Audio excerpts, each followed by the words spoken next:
What's going on, everybody? You are checking out an all-new Wrestling with the Topics. Lee Sanders here, joined along with the beautiful and the lovely Tammy. Hi, guys. What is going on, guys? Man, this is like a long time coming. We haven't done this for you guys since... Jesus. It's been a while. It's been a while. It feels like, yeah, at least a month it's been. So, a lot has been going down since in between. Now, for you guys that are used to checking out Wrestling with the Topics, we know it's been a while, but if you are connected to us on Patreon, you know that me and Tams have been giving you guys a good amount of content for the month of May. And as always, we do welcome you guys when you get a chance. Take care of your household first, but you have a little bit of extra. You want to try to support your favorite podcast. You are more than welcome to give us some of that support. Patreon.com/RCWR show, where you could check out bonus audio, video content, great majority of which you won't be able to find anywhere else. We've been having fun on Patreon. We've been reviewing the Undertaker Last Ride episodes. They're also, not to mention, you get ad-free episodes of the RCWR show. I'm getting ready to start reviewing Carneyland and MLW on the regular. Matter of fact, beginning this week and everything. So it's a good time to be a Patreon member. You guys got to forgive me in advance. I am going to be snacking on some pretzels. She knows this. The last time I ate was when you ate, which we both ate at the same time. We had Noodles and Company, and that was at about 7 o'clock in the evening yesterday. Mm-hmm. I haven't eaten since then, so my schedule today has pretty much... let me tell you how it went. So after we had dinner yesterday, we watched a little bit of TV. I actually went to bed early because I actually had to work today. And I normally, my Sundays are mine. But the boss decided, Sunday. So there actually was a bit of concern because they weren't sure whether or not I was going to come. They thought either I was going to call out, which I haven't done yet. I've never called out, haven't been late yet. So they either thought I was going to call out or I just was not going to show up. And, you know, it was nice. Me and the boss, we were bringing a little bit of ice. And I said, yeah, man, you had me do a double take at my schedule. Yeah, I know you don't do Sundays, right? It's like, yeah. I say, but you had me on the schedule. It's like, I had to come. He's like, well, I remember it next time. Don't worry, I got you next time. And not for nothing. He's been pretty good. I felt so bad because Mish, he hit me up right when I clocked in, and I'm looking at the register, and Mish hit me up. He goes, dude, you think you can record me and Joey in about an hour? And I'm like, oh, fuck. And I said, nah, I can't. I'm sorry. Like, I literally just clocked in. Like, I'm off at 6. I mean, if you're going to record then, you know, I can hook you up. But he was like, no problem, bud. Don't worry about it. You know, totally understand. So I felt kind of bad, you know, for that because I think earlier this week or last weekend, you know, I edited the soup episode for them. Miscommunication. It turns out, you know, he wanted that full episode, which was a 3-hour show. I condensed the, you know, what I normally do, a 90-minute version.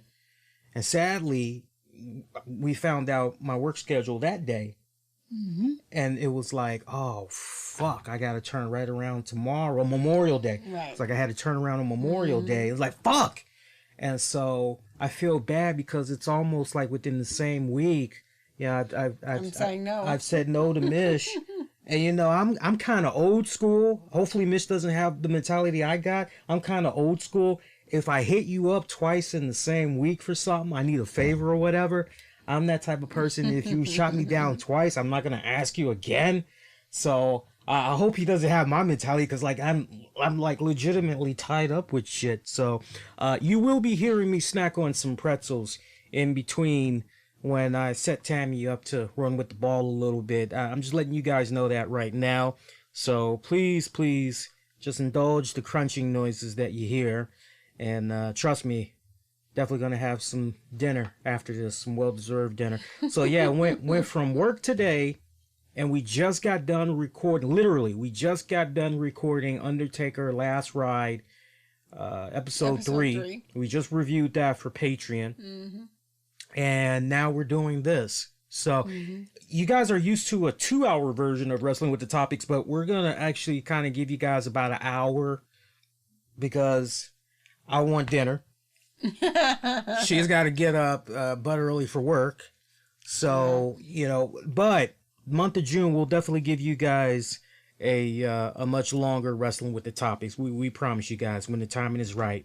So where you want to begin? I'd ask you how the hell you been, but you know, you know, it's like that's a dumb question to ask because we, you know, we both live in the same fucking house. You know? Yeah, I mean, you've only essentially seen me for the last week. Well, actually, you kind of have, kind of haven't, but nah. The best thing that I had enjoyed about the pandemic was I got to spend a lot of time with the missus. And, you know, we got to do stuff around the house. We got to, you know, catch up with each other mainly. But now that things are starting to get back to normal, we are literally like 2 passing ships. So take tomorrow, for instance. By the time you get home, I'm pretty much gonna be doing the show. And by the time I get home, it's going to be eat and go to bed. Because of my schedule tomorrow as being a long day for me and turning right back around to get back up for the next shift the next day. Now, is Tuesday going to be a short day for you? I hope so. Okay. As far as I know. So as far as you know, we should be seeing each other after I get off work. As far as I know. You're picking me up as far as you know? As far as I know. Okay, so it's not too bad, but pretty much rest of the week, it's usually... Yeah. It's just like, boing, boing, you know, passing of the ships. Somewhat, and it's essentially, you know, kind of a short thing, because either I'm that tired or, you know, you have to do a show or what have you. So, we, you know, it is a little bit harder for us to catch up, obviously, now that, you know, things are back to normal. Yeah, I would imagine most households are kind of going through that motion now that things are kind of... As things starting to reopen up, depending on, you know, what phase you're in. And you know how things are going for the household that you live in. Yeah. I know there has been talk essentially of, you know, I read a couple of things where if, you know, whether it's layoffs or, you know, pay cuts and things like that, we certainly hope that is not something that you have to deal with. As this, you know, pandemic and everything rolls right along, as hopefully things are and will be getting better at your respective ends and, you know, your households. Yeah, amen to that. Because I know there's a lot of people that are hurting right now. They're hurting right now. So a lot of areas opened up here in the DMV. A lot of areas opened up. A lot of phase 1. Maryland was probably the last holdout. Yep. And they really, I think, caved to... Oh, I they think caved. They caved. They caved. They caved because there was a lot of backlash from the community. As it pertains to the opening up and phase 1 being, you know, off and running, because everybody else in the region was opened up to phase 1 already, right? And or had set a date, and it was just that holdout. But as I was, you know, going around on Saturday, because I had to, you know, go and get some things and get dinner. I essentially was in a particular area where it's usually semi-busy, especially on a really nice weekend day. And this particular day, it essentially was getting back to being, you know, you saw life, essentially. It wasn't crazy busy or anything like that, but you definitely saw there was a couple people that were out and about. There was a few people that were sitting outside eating at the restaurants. And so it was actually welcome to see, because it felt like things were getting back to some form of normal. So as it pertains to that, that was nice to see. and just hope that everybody, you know, keeps continuing on and staying safe and social distancing, you know, when you can. I mean, obviously not at all costs, but really when you can, and you know, stay safe so you can keep your family safe, and the ones around you, loved ones, everybody. You know, and I wouldn't blame folks if, with regards to the social distancing right now, if a lot of people are going the hell with that, and I understand. Even right here in our own backyard in the nation's capital, protests has been Yes. going on all weekend. One of the hot spots was 14th and U Street, old stomping grounds many years ago. Remember when I first moved to DC for many years, that was my old stomping grounds. Even after I had long moved, I always would come back to DC. That would be one of the areas I would frequent. Also Adams Morgan, Georgetown, White House up on Pennsylvania Avenue. A lot of protesting happening all around in North America. I was interacting with one of our listeners that's from Mexico on the last show that we did a few days ago, and he was telling everybody, you know, me included, everybody in the chat, he was telling us how even out there in Mexico, you know, what had happened, you know, unfortunately with Mr. George Floyd, you know, he got them wound up, and, you know, even they were, you know, lending their support and protesting as well in their own respectful way. So, you know, I commented at length on the Wednesday night show about the whole George Floyd situation. I want you to run with the mic for a bit. And yeah, because I've yet to really pick your brain on this since it's all going down, and not by choice. You know, some things I'm used to just picking your brain and just, you know, run with it. And I know there's other times where I go, let's just save this for the show. This topic wasn't one of those where I'd say I legitimately just, I don't know why, but for some reason we've never really gone in depth about what's going on. So just based on what you know and everything so far, it's hard to not follow. You know, even if you're not watching the news, if you got Facebook, it'll find you. You got it. So, excuse me, run with the mic a little bit and your thoughts on everything that's been happening out there in Minneapolis. I will say that I know some of it. Actually, most of it. Let's not say that. I know most of it. It's really sad that we are in times of such unrest.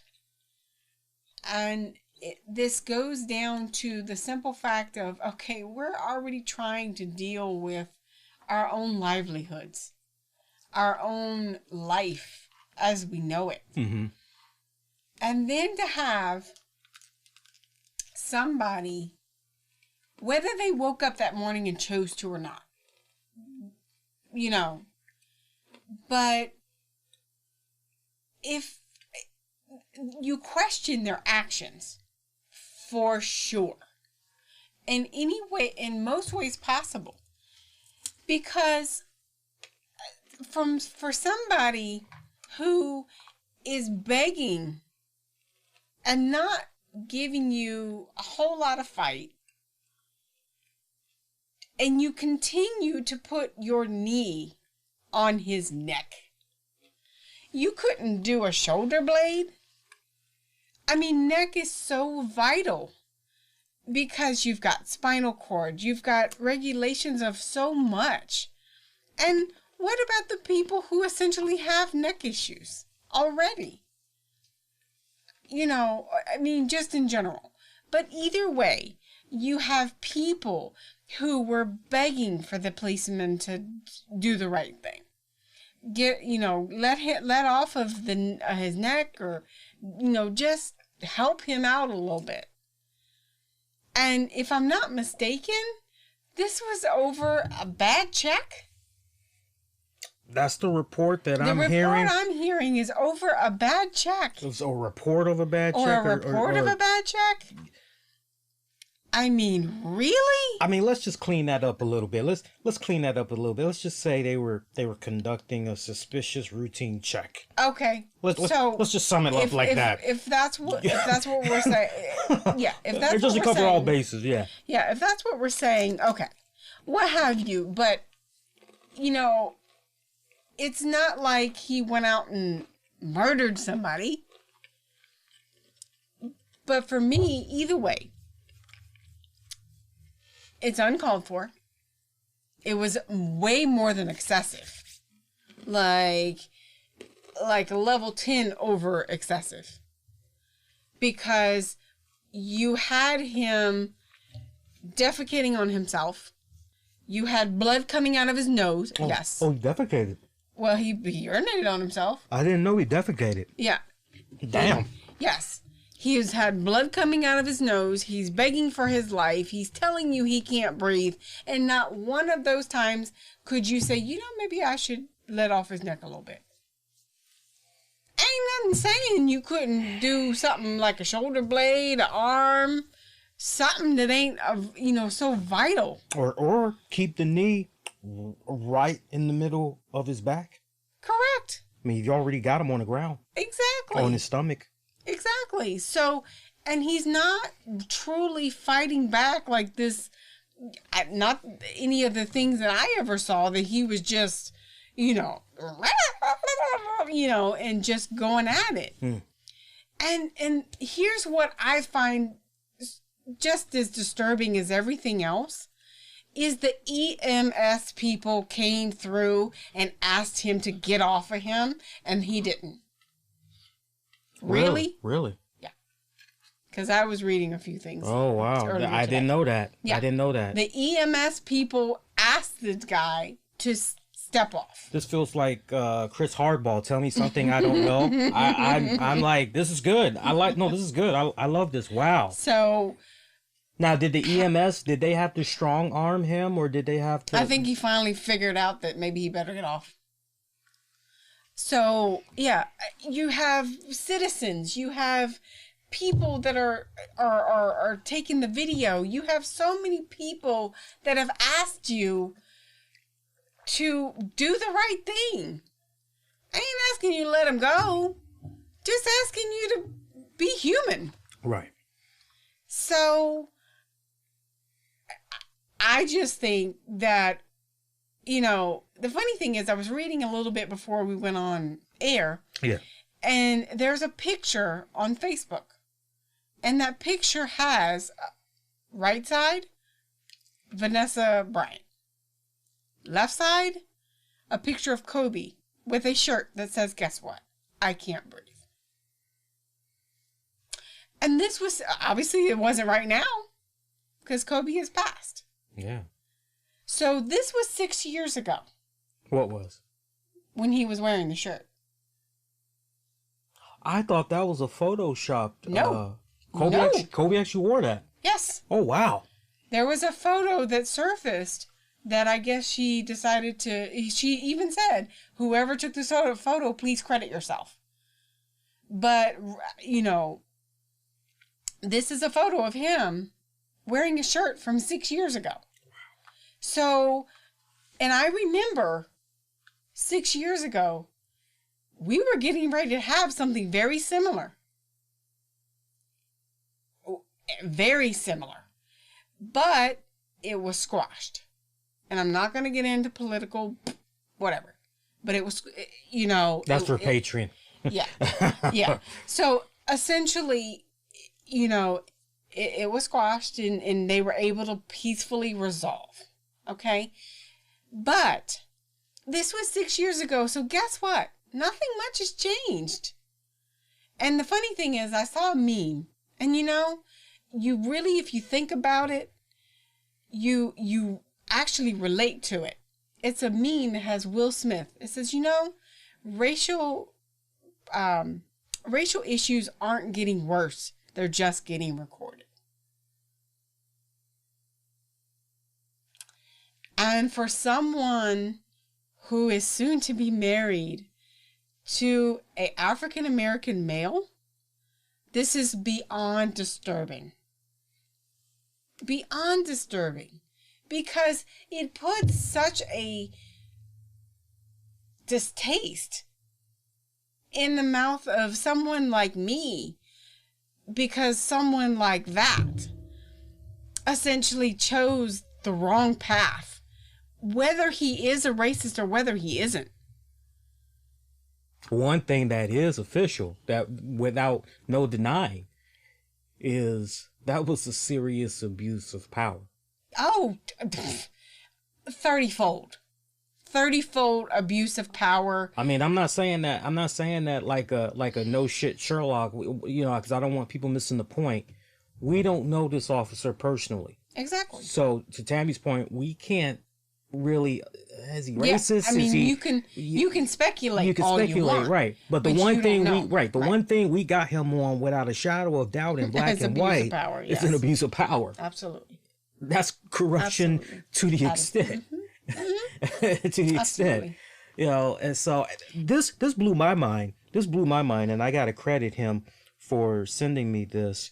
But one of my Twitter followers, Chris Matthews, shout out to him, not to be confused with, you know, Hardball, but no, our Chris is a brother here. He showed me this article on Twitter, and he basically was telling me how apparently this fucking cop and this brother, they had a history. George Floyd, apparently they have a history with each other. Yeah. I want to read it. I'm not sure how many of you guys were aware of this, but I want to read this article. It's not no 15-minute fucking article either. So if you guys will just indulge me, I would like to read this to you guys. And let me open this up in Google here. Yeah, so the title of this, and this is by which affiliate here? And while he's searching for I actually have it. I'm looking at the article right now. I'm just trying to give credit to the news affiliate. It's 5 ABC, but I don't know if that's Minnesota or what. Yeah, it is. Okay. All right. So the title of this, George Floyd fired officer overlap security shifts at South Minneapolis club. A former club owner in South Minneapolis says the now fired police officer and the black man, George Floyd, who died in his custody this week, both worked security for her club by the end of last year. George Floyd and now former officer Derek Chauvin both worked security at the El Nuevo Rodeo Club on Lake Street, according to Maya Santamaria. Santamaria owned the building for nearly 2 decades, but sold the venue within the last few months. Now, pause right there. You know this, I cover my 5 W's. So, did she sell the venue because she was ready to move on to that next stage in her life? Was it potentially her golden years? Did she sell this venue because of what's been going on with the pandemic? That would have been nice to know right there. Not being a dick. You can speculate. Yeah. Chauvin was our off-duty police for almost the entirety of the 17 years that we were open, Santa Maria said. They were working together at the same time. It's just that Chauvin worked outside and the security guards were inside. 5 investigators has reached out to Chauvin's attorney and the Minneapolis Police Department, but they could not be reached for comment at the time the story was published. Although the two overlapped working security on popular music nights within the last year, Santa Maria cannot say for certain they knew each other because there were often a couple dozen security guards, including off-duty officers. Santa Maria says she does not recognize either one of her security guards in the video showing Chauvin kneeling on Floyd's neck not far from where they used to work. My friend sent me the video and said, "This is your guy who used to work for you." And I said, "It's not him." And then they did the close-up, and that's when I said, oh my God, that's him, Santa Maria said. I didn't recognize George as one of our security guys because he looked really different laying there like that. Well, I'm sure anybody would look pretty different in that type of a position. With somebody's neon in there. Yeah. Santa Maria still operates La Raza, 95.7 FM radio station in the same building that houses El Nuevo Rodeo, but a power outage has knocked them off air as a result of Tuesday's protests. The Latino-owned business is 2 blocks east of where protests erupted in front of the Minneapolis Police Department 3rd Precinct and spilled into nearby businesses. Like their neighbors, the building's glass doors are shattered and now covered in graffiti. All of the neighborhood has come out to volunteer and clean up and lend a hand, Santa Maria said. Santa Maria says that they are still updating the Latino community on their Facebook page until they can get power back up.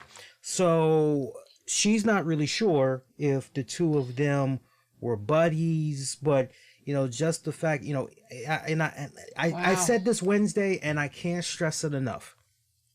We're going to be so quick to jump to conclusions. I will reiterate what I said on Wednesday. We need to follow all of the facts and deal with it as it comes in. True. Just the fact that both of these men worked for the same establishment, that's pretty. So for me, thinking what I just heard Lee read, there's either 2 scenarios. Number 1, they either had a beef. No, that's good. They must have had at this point, I'm thinking they must have had a beef. But still, somebody. I mean, or at least as an acquaintance. You can't tell me that in somewhere in this mind and body of yours, there's not some form of humanity? Because you actually, not to say that not knowing them is better, to say, I know this dude. Okay, maybe I don't like him, but damn, I don't want to see him dead. I don't know. That it does definitely shed more light. But to me... It does or does not? Does. A little bit. In what way? To the fact that there's a backstory there. So we need to find out kind of what that backstory is. Number 1. Number 2, to me, it makes him look like even more of an asshole than I already thought he was. To the point, his wife is now divorcing him. Now, that was something you and me got into just briefly, but we really didn't get into it like that. Not that there was anything to get into on, because it wasn't really a debate. But I like the position that you mentioned, because your whole thing was, I'd leave him too, and I still stand by that. And my whole argument is, goddamn, I'm not sure how long these two were together, how long they were married, but just for the sake of the argument, if it was 10 years plus, you go through your good times, you go through your bad times. Everybody has a bad day. My whole thing is, if you've never been with that significant other on a day quite like what that police officer had, you talk about the ultimate bad day. You talk about the ultimate fucked up bad day. Yep. Because of a poor choice. Okay, you made a poor choice. You made a dumbass decision. Yep. But you know what? We're gonna somehow get through this together. We've been through good times, bad times, in sickness and in health, for richer or for poor, till death do you part. I do. I just find it, for me, and I don't expect younger people to really be able to wrap their brain and really inhale what I'm putting out there. But for me, that's just because you think about those vows and everything. And for me, it's just so powerful that she said, no, I don't want anything to do with this guy. I'm divorcing this man. That's it. There had to have been problems in their marriage prior. More than likely. To the point. I don't see a lot of people talking about this. But if there was one thing I would put out there that I would want for people to be on the lookout for, since she is going through with the divorce,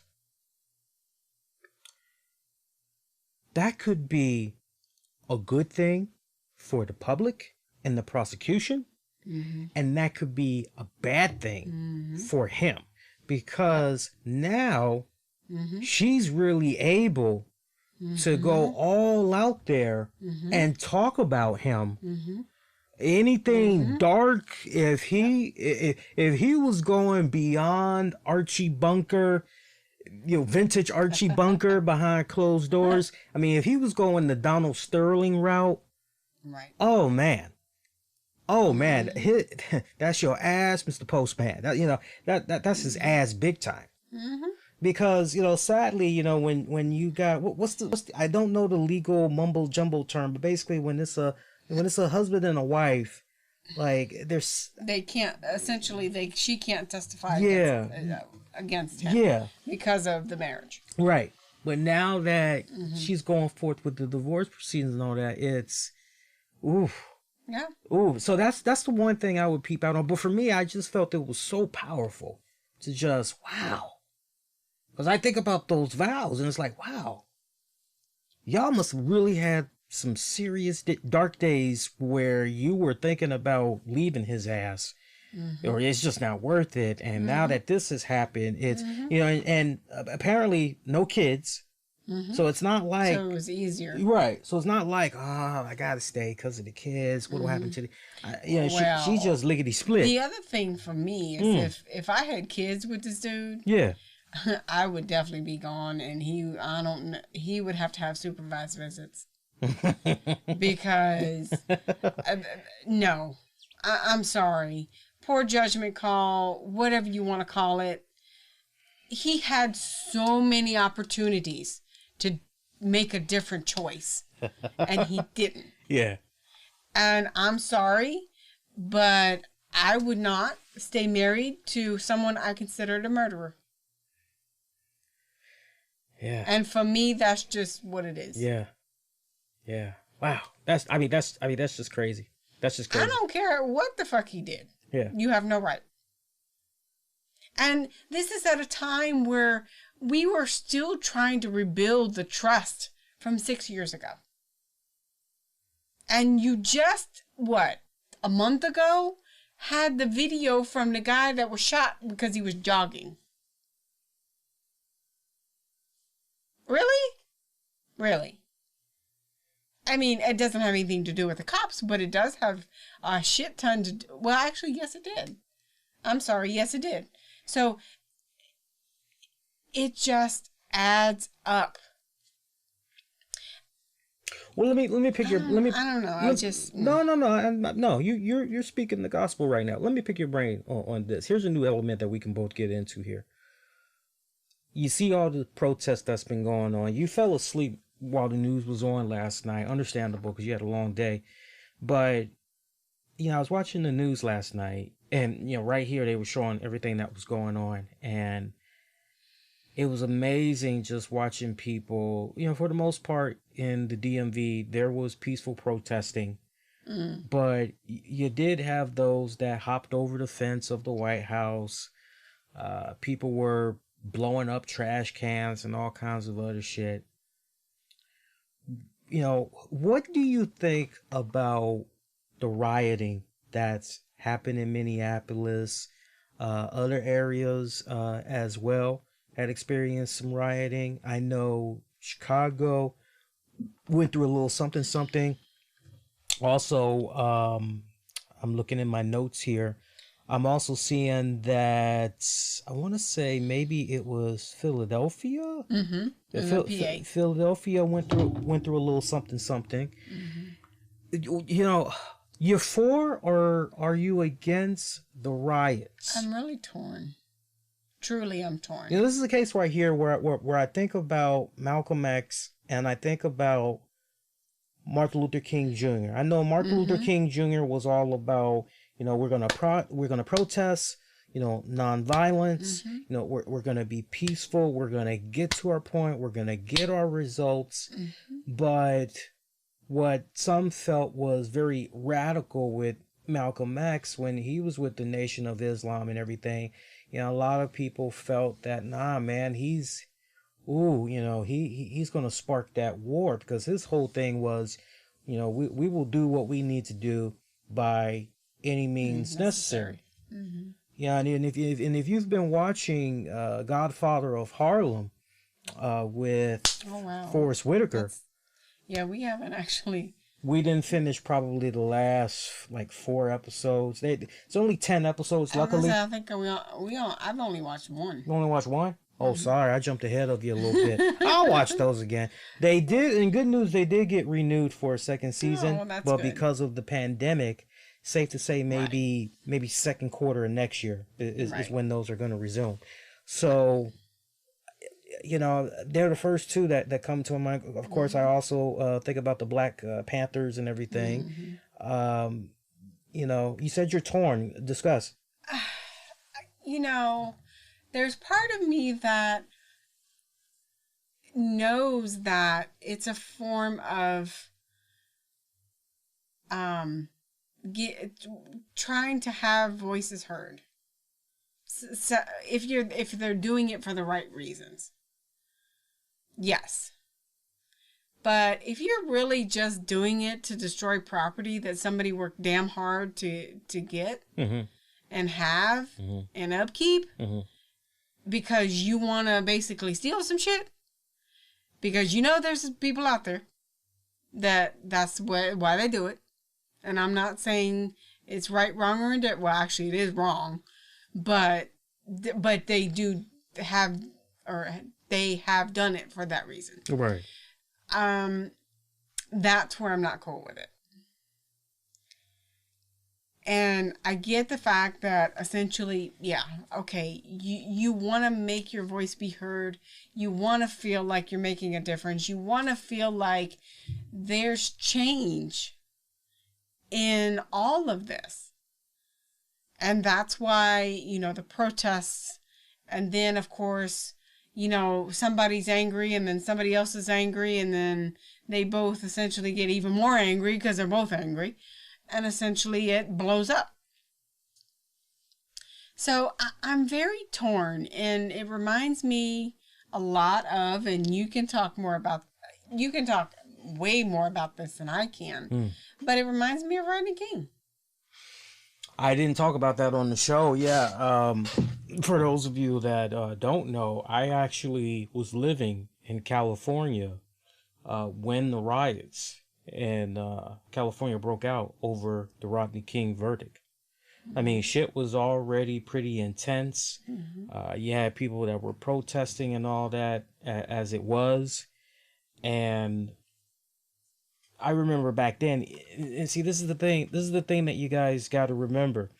Even though back then we did not have MySpace, Facebook, Twitter, we didn't have any of that shit back then. All we had were the newspapers. Yep. We had the local news on TV, radio, and word of mouth, because the streets would fucking talk. Yep. And so, I remember those riots, because I got there in California. I was there for pretty much a year, almost a year and a half. So I got there in 91, and I definitely was there when it went down, because I think it went down April of 92, if I'm not mistaken. And I didn't leave California until late fall of 92 to come to DC. So I was 12 going on 13 by the time I came out here to DC. And that was pretty intense, what was going on with those LA riots. I mean, back then, when we heard what went down with Rodney King, we're like, oh my God, oh, that's so unfortunate. And then we hear about hey, somebody was recording it with their camcorder, luckily, and you're just seeing everything that was going on. And you're like, holy shit. And everybody, especially blacks, man, this is going to be kind of challenging. We got these officers that did what they did to this brother. Are they really going to be brought to justice? And a lot of people were like, well, shit, we got these sons of bitches on camera. This should be slam dunk. We should have this. And man, yep. when it went the other way, I mean, as soon as the verdict, I mean, the streets, on top of the media, I mean, it was really the streets. Word fucking spread, and it was bad. I remember at that time, my mom was working. She actually did have a job, because it was kind of tough for her to get a job in California, especially when you don't really know anybody. But I remember she did get a job. I think she worked at a clothing store or something like that. I bring that up because, once the verdict was read and the people were rioting, she was like, nah, I'm not going back. She's like, I'm not going back to that job. Like, not right now. Like, are you kidding me? And so I remember it was so fucking bad that when we were watching the news, please, people, stay indoors. If you don't have to, be out there, stay indoors. They put a curfew in there. I mean, it was really, really bad. And everybody, I got it. They were outraged. I told them the story about what happened that time when I was with EMB, and we all were going to the grocery store. I told him that story about how basically I was racial profiled, and I was working security at that time. And you ask anybody in security, anybody that's a security officer will tell you, we are actually, when you look at the proper industry term and all that, security, that is law enforcement, and we always look at the boys in blue as big brother and sister. And I documented on the show, Wednesday show, how that made me feel. I felt like Cuba Gooding Jr.'s character in Boys in the Hood. I felt a lot like him. I remember, being extremely upset, going in my bedroom afterwards, really wishing my friends had, tried to go to bat, and, why are you guys harassing us? Like, we're not doing anything wrong. I remember I cried myself to sleep that night. When I got harassed by those cops. And, I've been at the other end where I've had to do some type of a disciplinary action, kick somebody out of a building or whatever, and they felt because they were being racially profiled and all that. And, I understood back then with the 92 riots, I understood why people were rioting. I got it. I wasn't a fan of it. That was something, I knew enough. I was years ahead of my time. I was a kid, but I knew enough to know, that's fine and dandy, but I'm not really going to be participating in something like that. So when I look at what's been happening, with this, I understand the rioting, but the thing where people always lose me when it comes to the rioting, and it's a double-edged sword. Why are you destroying the neighborhood in which you live? Right. I mean, you commute to and from, you buy your groceries, you spend a lot of your downtime supporting a lot of ma and pa establishments and all that, local restaurants and all that. You're buying your groceries, your medicine. Why are you destroying the neighborhood, which is supplying you your basic needs, right? Which is supplying you with your essentials. That's what, for the love of me, anytime there's been rioting, that's the thing that I've never understood. And my whole thing is, okay, if you're gonna riot, why not go in front of the police department? And then they did. Okay, go to your local government, whatever your capital is or whatever, and, go to the fucking residence of where the governor lives and, shout, protest, throw eggs, graffiti, whatever. Why not go after the people that you voted for to have the seats that they have, hold them accountable, rattle them the fuck up. That's always been my mentality. If you're gonna riot, you go for where it counts. Of course, physically, don't harm anybody. It's not about taking people's, but you really want to make your point, go after particularly the people that you voted for, that in this instance, they've let you down tremendously. Yeah, that are essentially making the decisions that are affecting your life. Right, because what was so heartbreaking for me was seeing footage of people that were going into a, Lululemon, Lily Vuitton, and Target, and they're stealing TVs, and they're stealing clothes, and they're stealing you insert. Okay, how the fuck does that help? Exactly. Over this black man that just lost his life to a corrupt police officer. How does you getting clothes, shoes, and TVs help you? Is that supposed to ease some of the pain? Right. I mean, come on. Right. Come on. Now, if you want to try to tell me, because of the pandemic, and I had lost my job and, and blah this and blah that. I mean, you could try to justify it and tell me that.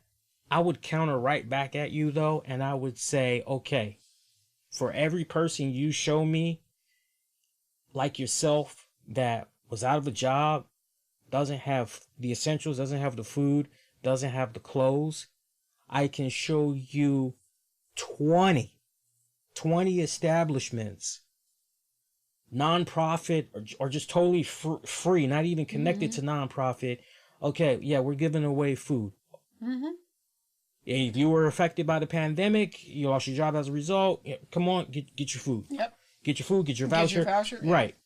Okay, so you need clothes. Okay, there were still people, organizations, whole 9 yards that were doing XYZ. Okay, so that negates you being out there at the Target, the Lululemon, and all that other stupid shit. Okay, so that takes care of that. Yeah, I could almost meet you halfway, but it's like, nah, there's a whole bunch of people that were helping out. Okay, so the TV, break it down for me. Why are you still in the TV from Target or Best Buy? What the TV got to do with George Floyd? Like, I'm trying to... So, my point, you got people that are rioting just... because they can. They can, and they want free shit. Exactly. I'll never forget, one of my moms, I don't know if it was a friend or somebody in California, oh girl, come on, we get some free shit. And my mom's like, she like, you go ahead. You go ahead. You go ahead. Yeah, I'm gonna stay way back, like back here. Yeah, like watch your dumb ass get locked up. You go ahead. Yeah. So the rioting, this, I'm down for rioting. I'm actually, my answer may surprise me. I'm actually down for rioting. Just make it count in different ways. Yeah. Like I said, go for the government capital. Go for wherever your local county, city members, your governor, your mayor. That's who I'm all about. Go for those motherfuckers. But if you can get to them. Well, I mean, it shouldn't be that hard to get a hold of that information and then have at it. Have at it. Yeah, I hate to say it like that. I mean, but it's like, hey, this is where the motherfucker live. Okay, well, all right, let's go get it. Not get him like you gonna drag him out the house or anything and, bludgeon him to death, but I just mean, all right, this is where he live? Okay, we got eggs, we got spray paint, we got, okay, well, let's go. We're gonna make sure our voices are heard. That's how you fucking do it. I've always been a firm believer in, in times like these, if I were to look at a bright side, in times like these, we are going to see new heroes that are going to step from the shadows and take advantage of this situation, because now more than ever, it's, and we're still young. But compared to 92, as far as what was going on with the riot, I mean, you still had a lot of bigotry and all of that shit that's going on. I mean, to be in this new millennium, to be in this new decade, it was a beautiful thing to see throughout social media, a couple of the forums I was participating in. There's a lot more sensible, rational, some forms of unity. Right, truly unbiased folks that are going, holy shit. You even got, I did my rounds, I watched the news, you even got cops that are, no, that's totally uncalled for. You even got cops that are like, yeah, I know we're supposed to be boys in blue, we're supposed to, no, on that one, no. So for me,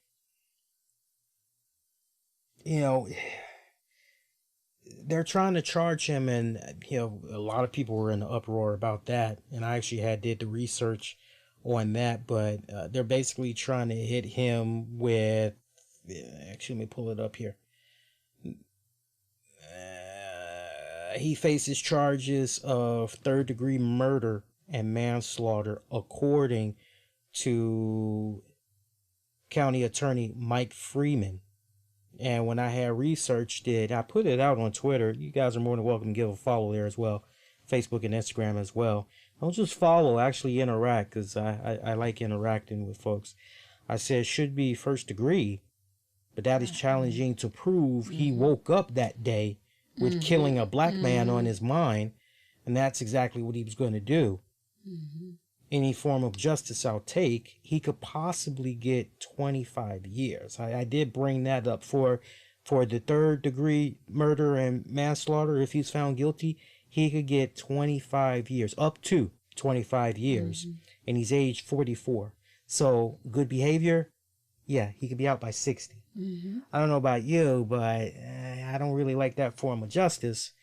And Chris was one of the people that had said, hey, he worked security at the club. There may have been a grudge, and not to use Chris's own words against him, but that's the key word, Chris, that you said, not me, may, and have been a grudge being, I hate speculating. I hate. That's why I always, let's just deal with the facts as it is. So that's going to be tough to prove. That is going to be tough to prove that that's what he had on his fucking brain. But either way, he is going to be facing the wrath of justice as he should. If you ask me, what's the number one thing I want to come from this? I just want better police reform. Yep. That's all I want. I want for North America, I'm trying really hard to understand this. We got body cams now. It's like all this new gadget shit that we got drones. You got drones, you got body cams, you've got everybody and their mama with a cell phone and a camera. Yeah. I just want for our governments to really not only utilize the technology that's at our disposal, but I also want for them to do a better job in holding accountability of their staff. Yeah. To the point, honestly, to the point, I just feel there needs to be an overhaul with the recruitment of police officers. I know there are definitely some that are doing their very best, and I commend them for that. There are those that legitimately are doing their job the right way. Mm-hmm. And they are. You know, but sadly, and we've seen before this shit even went down, and before the shit went down with the brother that was jogging, what was that, last month? Mm-hmm.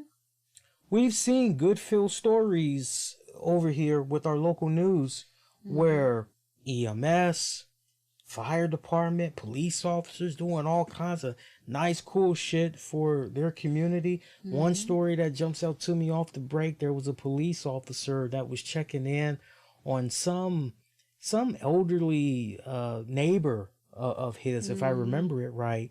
And the neighbor was talking about, this was during the pandemic. The neighbor was talking about how they don't really have enough food, and it's about time for them to get some more medicine. And that police officer actually, out of his own pocket, bought her like 2 months worth of groceries, bought her medicine. Wow. You know, so I mean, there's been a lot of good feel stories. That's nice. Yeah, but you would know about the good side because of all the shit that we're currently getting through our tubes and social media, and because that's the narrative that needs to be pushed right now. And it's unfortunate, but I want better police reform. I want a better overhaul in the recruitment of these police officers. When I was doing security last, I can't think of her name. I don't care to remember her name. But I remember my partner during my shift. I remember she was telling me about this one guy that kept flunking the police exam. And, apparently, like each time he took it, the score just kept getting lower and lower and lower. Yeah, like it was one of those type of deals. And, yet he kept trying to take the test and all that. And it's, okay, well, shit, after X amount of times, that should be it. That should be You it. would think, especially if the score keeps getting lower. Right. Like that should be it. Like, if you can't pass it the first go round, my whole thing is, okay, maybe you need to be looking into a different field.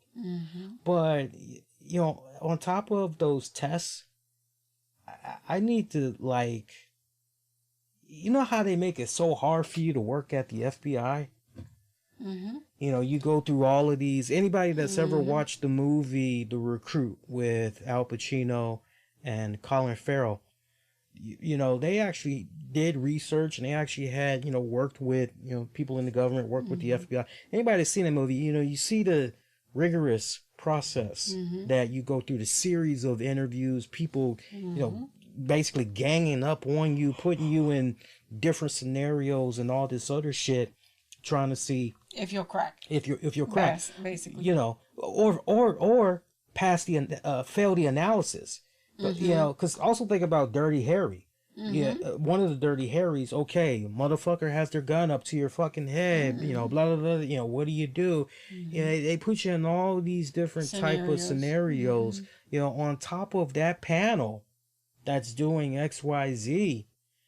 I think with all the technology that we have, especially with engines like Unreal and shit like that, okay, let's start putting these motherfuckers that want to be police officers so bad, let's really spend the money on virtual sets and see how they fucking, pass the test. Okay, you gotta find a 9-year-old kid. Anybody that looks hostile to you, you got to take them out, and pretty much if you shoot a unarmed black person, that should be a fucking fail off the break. I'm sorry, but we need to be treating these like it's the real fucking world. Some of this shit may already exist, and other people may have better, right, and other people may have even better kick-ass ideas than what I'm proposing. But my whole thing is, I know we can't cover every single fucking nook and cranny, but if we can at least have a better fail-safe system. Because what happens most times, depending on your city and the state that you live in, you've got individuals that they flunked so many times, but that respected police precinct or whatever, city, county, recruitment for new officers has been down. Okay, well, let's do this. Like, over the last handful of years, recruitment for the military, it's been down. It's been down as far as the new recruits go. Now they're trying to do cash incentives, and they've upped the age. So, like, I guess if you're 36, 37, or 38, like, and you wanted to join the military, you can go ahead. They'll take your age now. You're not too old for them now. So no, don't fucking, okay, your recruitments, you ain't meeting your target numbers so everybody can get the cash bonuses. Oh fucking well. I'd rather you have the right people in fucking place than the wrong people. Agreed. And the other part of that is, okay, you're doing what you're needing to do with the recruitment process and possible, not possible, but your psychological screenings. But the other thing that you really have to think about is the cops that are already on the force, that are set in their ways, that are essentially have been doing this job for over 30 years, 20, 30 years. And they may have always been like that. Yeah. You don't know. No. I mean, unless you happen to be a partner of theirs and have seen it, or you're the same type of person, and then essentially that's what it is. But it's also doing some type of internal stuff too, into knowing, hey, if this situation comes up, we're kind of screwed with this person. Right. Yeah. I just want things to be, and trust me, like I said a few minutes ago, there's going to be a lot of people that's going to be looking at these moments that's happening right now, stepping from the shadows and, really try to help steer the country. Because the trust is broken.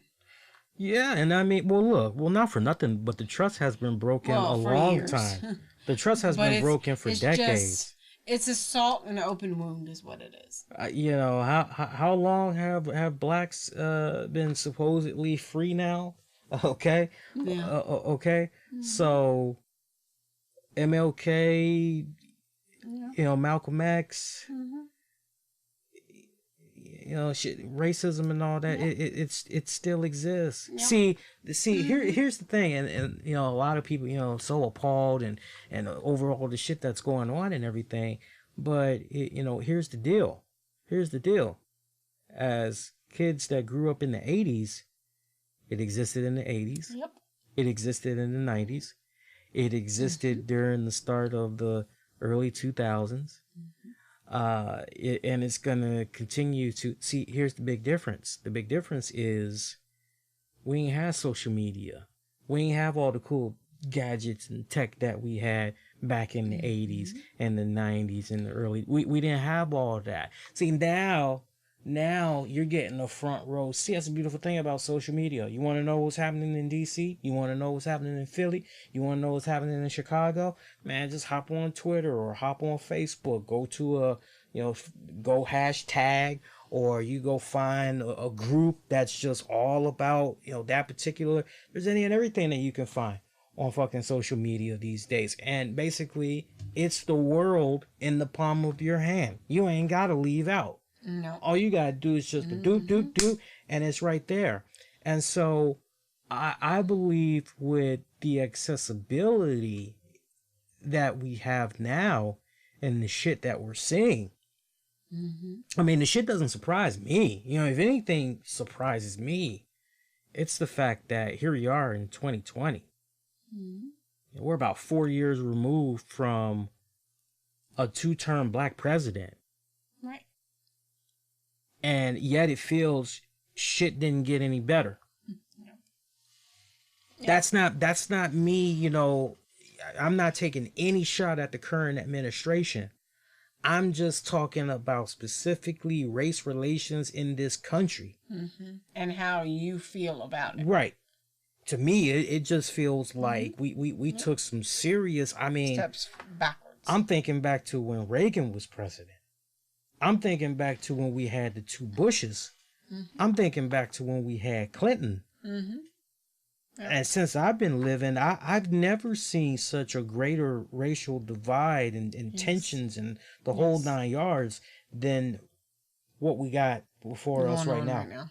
Well, see, here's the other thing that you have to think about that a lot of people either don't think about or just kind of push to the wayside is not only is it right in front of your face as far as race relations and what's going on within the world because of social media, but you also have those people that are essentially, excuse me, but they're closet racists. Oh, they just don't tell you they are, but they still are. Yeah. And they put on a nice little face, and then they, but secretly deep down, they're still that same person. Yes. Yes, 1,000%. Yes. Yeah, it's just for me, I just, and racism will truly never really, no. You know, I would love for it to get to that point where it's just truly, fully eradicated. And it won't ever be because we got a better shot. Honestly, we got a better shot 40 years from now. True. Like out of 100%, maybe you could say that the majority of our country, right now is, if they could take a poll, and I wish somebody would do this, if they could take a poll and their IP address would not be tracked in any type of way, my estimate would be 69 to 72% of everybody that lives in North America is not racist. And that remaining percent is.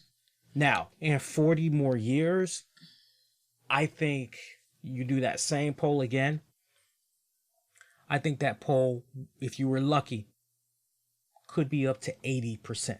I don't see any higher. And you got a lingering 20%. So, I mean, I think you could eventually get to, you could. It's possible. It's very possible.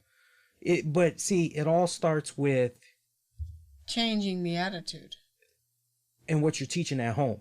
Absolutely, because hate is learned. Right. It doesn't come natural. No. It's learned. It's taught. No. The thing is it's not only racism as it's toward a specific ethnic group. It's everybody. Because, okay, so maybe the person isn't particularly, they're, we have a black population now, so, we're okay. Oh, but now we have the Hispanics. And you actually have racism towards them. Yeah. So, it's really, but I will say and agree with you that what we have now is a lot better than what we had, say, when we were kids, growing up in the 80s. Because, even now, okay, so what, a year ago, maybe 2 years ago, don't make it too long-winded. Yeah, it's going to be short. Basically, you still have people who, we were in a particular restaurant that Lee will probably never ever step foot in again in life, but we were at a particular restaurant. I think it was me, my mom, and you. Yeah. And essentially, there were at least 2 to 3 people that gave you looks like, what are you doing with them? I mean, really? In 2018, 2017, we're still giving looks like that? So that's what I mean by the people who, well, okay, they're okay if they're still here, but what are they doing with our kind? Or it's okay for this. What are they, da da da da. It's like proper placement. Yeah. Really? Everybody has their own thing and their own way to do their own life. Just like women when they essentially wanted to have their own liberation. It's such a hamster wheel. Mm-hmm. It is. One other thing I want to share is the brother of George Floyd. He's got a lot to say about a phone call that he had with the president. Not trying to get too political here. Looking at a report by The Guardian here. So apparently, I'm not sure if you guys are aware of this, apparently at the White House on Friday, President Trump said he spoke to the family of George Floyd. I remember that, and the president had said, very, very nice family. I did call them. I had expressed, my sorrow. Also adding that was a horrible thing to witness, and also said looked like there was no excuse for that. But according to Floyd's brother, Philanese Floyd, the conversation did not go well, as he said Trump gave him very little chance to express his views and appeared to have no interest in what he was trying to say. And I quote, "He did not give me an opportunity to even speak," Floyd told MSNBC on Saturday. "It was hard. I was trying to talk to him, but he just kept pushing me off. I don't want to hear what you're talking about. And I just told him I want justice. I said that I couldn't believe that they committed a modern day lynching in broad daylight."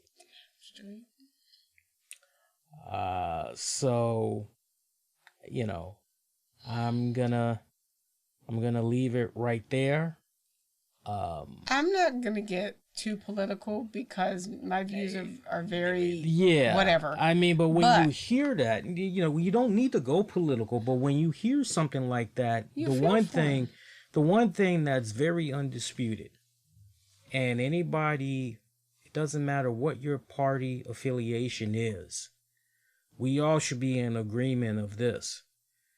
If that was our loved one that we lost, and we've got friends, we've got family members, we've got colleagues, we got co-workers that are personally calling us, "Hey, I heard about what happened. I just wanted to let you know, you've got me in your thoughts, your prayers. You have my deepest condolences. Is there anything that you need? Anything I can do for you?" And okay. Yeah. And yet you come across one person who kind of comes off as if they're making it more about them, more about their feelings, more about their emotions, feelings, emotions, same thing. Giving you very little of a chance to, chime in and everything like that. Yeah, you're probably going to feel a little bit slighted. You're probably going to feel a little bit irritated and wonder, why is this person even calling me? Because they're not coming correct. Correct. I don't feel like I'm being heard. Right. So I'm not picking a side. I'm just saying, and I don't believe this is politically, and I hope it's not. I don't believe it's politically motivated. I don't believe that there's a certain agenda here. Right. I truly believe the brother just, man, when is this shit gonna stop? I truly believe that was the case. My 2 cents from a distance on this. He probably wanted to take the call because this is a person that can impact change and really truly help this situation get better, because, hey, it's the president of the United States. And anybody could agree with the fact that, okay, what he wants is justice for his brother. But to feel like you're not being heard and you're being talked at, there's no point in the conversation. Because you're not going to console me. You apparently aren't trying to hear me. So, thank you very much for your call, but I'm good. Yeah, in a nutshell, yeah. You know, I'm trying not to, cause and that's all I really have to say about that. yeah, cause I'm not. Just remember my analogy that I put out there. I mean, And I agree with it. if you guys can't, again, try not to make it political, because I honestly I don't like when things get political. This is not the time. This death should not be used as a no, because that's just gonna cause more division. Yes. And that's the last thing that we need right now. If anything, we need more people. We need more unity. We need more people to come together. And okay, enough is enough. There's too many people. You guys remember the Wednesday show? I went over just some of the names. I mean, there's a lot more people. I mean, we'd be here all night. I mean, it'd be like 15 to 20 minutes just going through all the names just within our lifetime of people that have gone through, what they've gone through with police officers. Yeah, I just really hope that, I'll say this and then we'll move on. You would have thought Eric Garner was enough, but it's damn sad that, no, we got to add George Floyd to this. I just really hope that, I can't help but continue to be optimistic. I just can't help but, hopefully this is it. Hopefully this is the one where, we definitely need to see more celebrities, whole 9 yards, athletes, the whole 9 yards. We need to see more people. And stand up for change. Yeah. Yeah, but, my I don't want to say anymore because I'm getting worked up and I don't, Yeah, so, and that's a really essentially what is, so just kind of moving right along. Something, yeah, I was trying to, but we still lingering there. So, and happier news. Yes, Clint Eastwood. Clint Eastwood turned 90 years of age today. 90 years of age. God bless him. 90 years of age. Yeah, something that is on the Sanders household TV very often. Probably once, twice a month from some form of his body of work. Whether it's something Lee calls a go to sleep movie or something he's seen probably 30 million times, but which is why it's a go to sleep movie. Yeah. Yeah. But I grew up with his movies as far as Dirty Harry and his westerns and so on and so forth, and it seems to continue with Lee. So it's been nice, and as far as just kind of going through his body of work. He is a talented actor, for sure. It's funny, I was reading something on Facebook where his son had said he hates birthday parties, but they were going to kind of slide a family dinner in there anyway, and probably a cake, which he doesn't like that either, but so it looks like they're going to, try to give him a little something. And he said when his somebody asked him about his age, and he said 90, who the hell wants to be that old? And somebody said, well, apparently you do. So kind of a funny thing there, but bless his heart for doing everything he's done for the industry as a director, as an actor, activist. We appreciate all that you've contributed. I don't have anything to add to that. I mean, my sentiments exactly. I remember one of the first movies I grew up on starring Clint Eastwood as a kid. It actually was Dirty Harry. And my mom and my dad were big Clint Eastwood fans. My mom more. So, most times when my dad was not at home, he's hanging out with his friends or whatever, me and my mom would be kicking back and we would be watching movies. And she would always, same little mix, she'd get her buttered popcorn and she'd get her sour cream and onion chips. She'd mix them together in a nice big old bowl.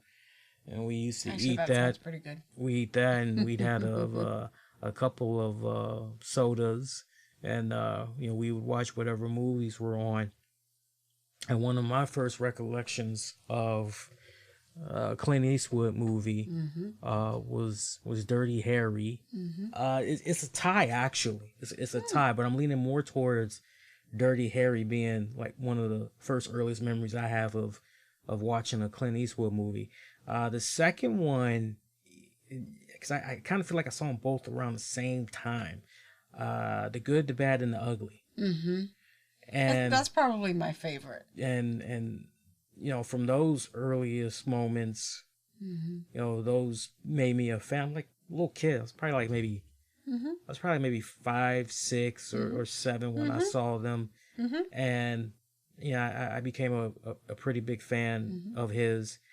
And I remember going into the 90s, you know, that's when, because he was still, you know, I won't say he was relatively young, but no, but he was still definitely doing, you know, he was still putting out new films or new, you know, directorial debut. Maybe not debut, but he was definitely directing films at that point. Matter of fact, was it Blood Work or something? And Absolute Power. Yeah, Absolute Power. That was one of the ones that he did. But he was still big time into movie making in the early 90s. Yeah, that's the point that but I was trying to go in a different direction because I know we got some people that probably weren't even born in the 90s and they hear how old he is. You know, you could say that he was definitely a much seasoned man for his age in the 90s. Definitely a more seasoned veteran actor in the 90s, but the quality, especially around that period when he was really, okay, let's go more directing. You know, he was really finding his groove. There was a couple of periods there in the 80s. I mean, look, not all the Dirty Harry movies were good. I'll be the first to tell you that. Dirty Harry, Magnum Force, and The Enforcer. Those are my top 3 favorites. From what I think they did like 5 of those, so I only like the first 3, honestly.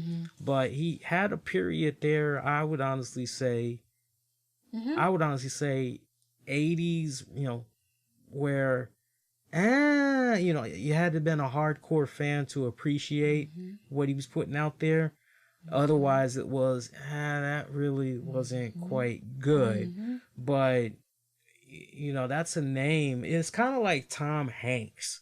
You know, I know most people grew up on Tom Hanks more so than Clint Eastwood, but it's kind of like Tom Hanks. It's like blah blah blah movie, whatever, starring Tom Hanks. Oh, well, it's gonna be good because Tom Hanks. Take notice. Right. When has Tom Hanks ever put out a bomb? Go back to the 80s. Yeah, pretty much. go back to the 80s. You know, that's true. Go back to the 80s. But I agree with your sentiment as far as he was definitely finding his groove in the 90s. Yeah. Because a lot of what he was putting out was really phenomenal. You know, either whether it was suspense or even when he did Unforgiven, you know, all of that. Whether he was pairing up with people